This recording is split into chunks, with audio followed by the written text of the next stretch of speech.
और यादें सिर्फ मेरी, मेरे पिताजी की नहीं, पूरे उस परिवार की रही हैं। मेरे चाचा जी के साथ मेरी यादें यहाँ पर बहुत सारी रही हैं। उनके साथ भी मैंने बहुत समय, इस घर को बिना उनके मैंने कभी सोचा भी नहीं था, पर जो परिस्थितियाँ उन्हीं के द्वारा बना दी गई।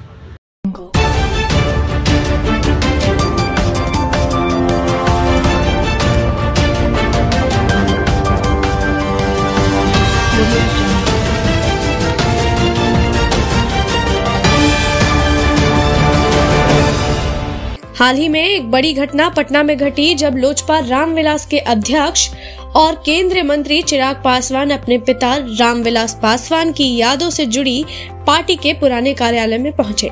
यह कार्यालय पटना के वन व्हीलर रोड स्थित बंगले में था, जो पहले लोजपा का मुख्य कार्यालय हुआ करता था। चिराग पासवान ने इस कार्यालय में कदम रखने से पहले पारंपरिक तरीके से नारियल फोड़कर उसकी शुरुआत की। इसके बाद उन्होंने कार्यालय में घुसते हुए अपने सर को जमीन पर झुकाकर उसे प्रणाम भी किया। इस मौके पर चिराग काफी भावुक दिखे और उन्होंने अपने पिता के साथ बिताए गए समय को याद किया।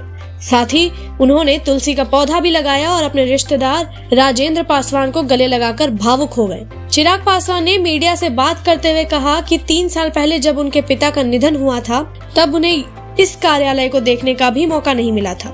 यह वही जगह थी जहां उनके पिता ने राजनीति की योजनाएं बनाई थी और यहां से लोजपा का काम चलता था। चिराग का यह कदम उनके पिता की यादों को सम्मान देने और पार्टी के पुराने दिनों को वापस लाने के प्रतीक के रूप में देखा जा रहा है। इस दौरान उनके साथ कई पार्टी कार्यकर्ता और नेता भी मौजूद थे, जो इस खास पल का हिस्सा बने। और जिस तरीके से आज से 3 साल पहले वो पूरा घटना चक्र घटा, मुझे तो वो मौका भी नहीं मिला कि मैं आखिरी बार कार्यालय को, घर को, जहाँ से मैंने राजनीति की शुरुआत की, जहाँ पे मेरे नेता, मेरे पिता आदरणीय रामविलास पासवान जी ने रहकर, जहाँ से उन्होंने तमाम रणनीतियाँ बनाई, मुझे या मेरे परिवार को वो मौका तक नहीं मिला कि एक बार, आखिरी बार आकर हम लोग घर को देख तो जाएं या इस जगह को देख तो जाएं। बहरहाल कोई शिकायत मुझे कभी किसी बात की नहीं रही। इतना ज़रूर है कि मेरे पिता की यादें यहाँ से जुड़ी हुई थी। कोई मेरे मन में ये भावना नहीं थी कि मुझे वापस चाहिए। मैंने हमेशा माना है कि इंसान को सिर्फ अपने कर्म पे ध्यान देना चाहिए। आप अपना काम करते रहिए, ये सारी चीज़ें आनी जानी हैं, आज मेरे पास, कल किसी और के पास। बट हाँ, बस वो जो यादें हैं वो आपसे कोई नहीं छीन सकता।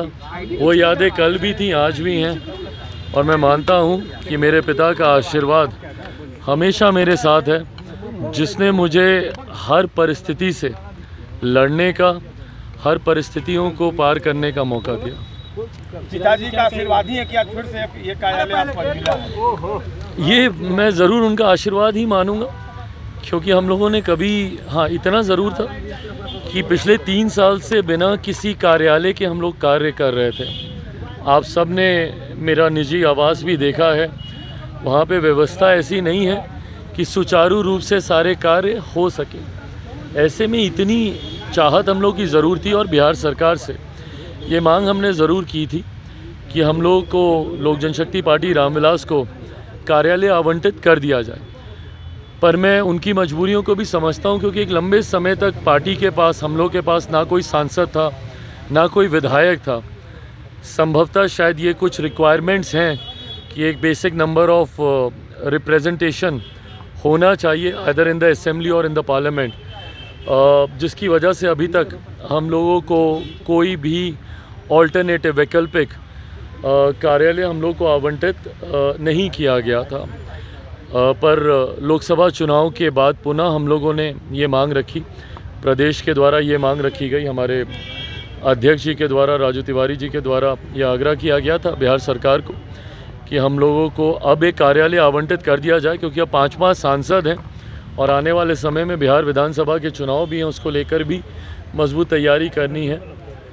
अब इसको संजोग ही बोलिएगा कि वापस हम लोग को वही कार्यालय आवंटित किया गया जहाँ से मेरी यादें जुड़ी हैं, एक लंबा समय जहाँ पे मैंने बिताया था। क्या लग रहा है, बंगला भी आप वापस लेंगे चिराग जी? बंगला जो टूट गया था वो बंगला भी? भाई, मैं किसी चीज़ को वापस लेने की मेरे अंदर कोई ना कोई ज़िद है, ना कोई मनसा है। मैंने बार बार कहा है, मेरे लिए, मैं ईमानदारी से बोलता हूँ, ये कोई उपलब्धि या कोई मेडल नहीं है जिसको मैं सीने पर लगा के घूमने वाला हूँ। मुझे एक कानूनी प्रक्रिया थी, जो यहाँ पर थे कानूनी प्रक्रिया के तहत उनको खाली करना था, किसी और को मिलना था। संजोग की बात है कि मुझे मिल गया। मैं अभी तक कृष्णापुरी के अपने घर पे कार्यालय चलाकर काम कर रहा था, अब मैं यहाँ पे कर लूँगा। यहाँ पे सुविधा थोड़ी ज़्यादा हो जाएगी। आप सब भी जब वहाँ आते थे, ना बैठने की व्यवस्था थी, ना बातचीत करने की व्यवस्था थी। यहाँ पे वो व्यवस्था, पार्टी के नेताओं से, कार्यकर्ताओं से बैठकर बातचीत करने की, वो व्यवस्था थोड़ी सुचारू रूप से हो जाएगी। काम मैं कल भी कर रहा था, काम मैं आज भी कर रहा हूँ, काम मैं कल भी करता रहूँगा। जगह ये हो कोई और हो, उससे फ़र्क नहीं पड़ता। अरे नहीं भाई, हाँ इतना ज़रूर है कि यादें तो हैं ही, इस घर से बहुत जुड़ी हुई हैं। और यादें सिर्फ मेरी, मेरे पिताजी की नहीं, पूरे उस परिवार की रही हैं। मेरे चाचा जी के साथ मेरी यादें यहाँ पर बहुत सारी रही हैं। उनके साथ भी मैंने बहुत समय, इस घर को बिना उनके मैंने कभी सोचा भी नहीं था। पर जो परिस्थितियाँ उन्हीं के द्वारा बना दी गई, अलग अलग समय में अलग अलग परिस्थितियाँ हम लोग के सामने आई हैं। मैंने कल भी उन परिस्थितियों का डट के सामना किया था, आज भी कर रहा हूँ, कल किसी नए स्वरूप में आएंगी वो भी करूँगा। आगे के अपडेट्स के लिए बने रहे BMW न्यूज़ बिहार के साथ। तमसो मां ज्योतिर्गमय गुरुकुल शिक्षा मंदिर संस्थान के साथ बनाए अपना भविष्य। रेगुलर और प्रोफेशनल कोर्सेज, सेकेंडरी और senior secondary courses, law, teachers training courses, pharmacy and nursing के साथ पैरामेडिकल में डायरेक्ट एडमिशन पाए। वेबसाइट विजिट करें या दिए गए नंबर पर कॉल करें। हमारा पता है गुरुकुल शिक्षा मंदिर संस्थान, कल्याण चौक, DS कॉलेज रोड, कटिहार। हमारा वीडियो अगर आपको अच्छा लगा हो तो आप हमारे वीडियो को लाइक करें, शेयर करें और हमारे चैनल को सब्सक्राइब जरूर करें।